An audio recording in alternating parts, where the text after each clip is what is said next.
En mathématiques, parler de la fonction carré, c'est parler de la fonction induite par la formule f de x égale x carré. Géométriquement, la fonction carré peut se voir comme celle dont l'image f de x d'un nombre x est l'aire du carré dont les côtés ont une longueur qui vaut x. Afin de tracer sa représentation graphique, commençons par faire un tableau de valeurs. Comme d'habitude, quand il nous faut remplir un tel tableau, on choisit des valeurs qui nous arrangent pour les calculs. Si x vaut 1, l'aire du carré de côté 1 est 1 fois 1 qui vaut 1. On place donc dans le repère le point de coordonnées 1, 1.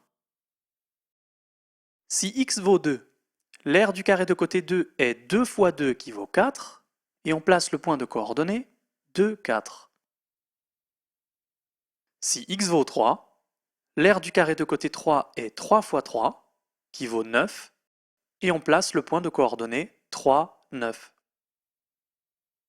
On voit bien ici que plus la valeur de x augmente, et plus la valeur de x carré augmente également.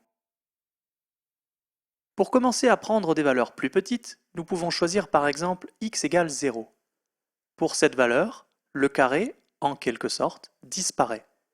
Mais on conçoit bien que si le côté du carré vaut 0, l'aire serait 0. On peut donc placer le point de coordonnées 0, 0.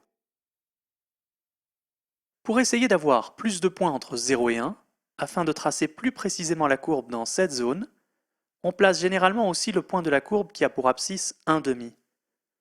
1 demi a pour image 1 quart. On place donc le point de coordonnées 1 demi, 1 quart. Pour les valeurs de x négatives, on ne peut plus représenter les choses avec l'aire d'un carré, mais on peut toujours faire les calculs. On peut donc remplir le tableau de valeurs avec des nombres négatifs. Pour x égale moins 1, x carré vaut moins 1 fois moins 1 qui vaut 1, et on peut donc placer le point de coordonnées moins 1, 1.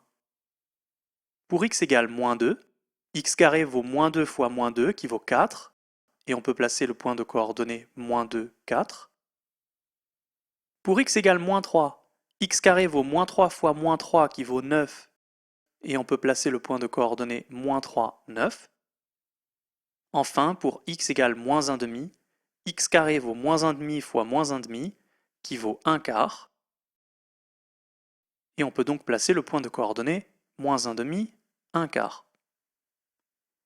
Remarquons ici que quand on prend une valeur de x négative, comme on multiplie finalement un nombre négatif avec un nombre négatif, le résultat est toujours un nombre positif. Toutes les croix que nous avons placées nous permettent d'avoir une idée de l'allure de la courbe de la fonction carré. En utilisant un logiciel de géométrie, on peut tracer une belle courbe comme celle-ci. Et c'est cette courbe qu'il faut mémoriser. Une courbe ayant cette allure s'appelle une parabole.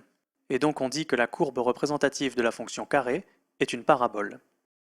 Bien sûr, en pratique, quand il est demandé de tracer la courbe représentative de la fonction carré, on s'attend à ce que le tracé soit fait au mieux et qu'il ressemble plutôt à quelque chose d'un peu imparfait comme ceci. On se souviendra donc dans sa tête de l'allure de la vraie courbe, et on la tracera au mieux en plaçant rapidement quelques points comme on l'a fait ici, quand on aura besoin de la tracer. Nous pouvons maintenant être plus précis sur la définition de la fonction carré. C'est donc la fonction qui a un nombre x associe le nombre f de x égale x carré. Le x peut être n'importe quel nombre, et donc l'ensemble de définition de la fonction carré peut être r tout entier. Et quel que soit le nombre x choisi, son image f de x sera toujours un nombre positif, et donc sera dans l'intervalle 0 plus l'infini. Nous allons maintenant utiliser ce que nous avons vu pour dresser les tableaux de signes et de variations de la fonction carré, et montrer qu'elle est paire. Pour le tableau de signes, si x vaut 0, x carré vaut 0 également, et si x vaut une autre valeur que 0, qu'elle soit positive ou négative, x carré aura pour signe plus.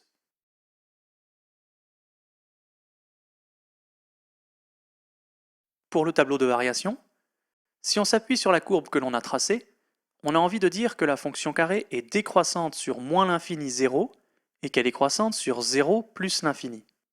Ce tableau de variation est juste.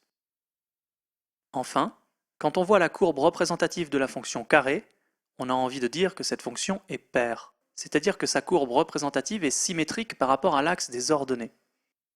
En effet, quel que soit le nombre x choisi, f de moins x est égal à f de x. F de moins x est égal à moins x le tout au carré, qui est donc égal à moins x fois moins x, et qui vaut donc x carré qui est justement f de x.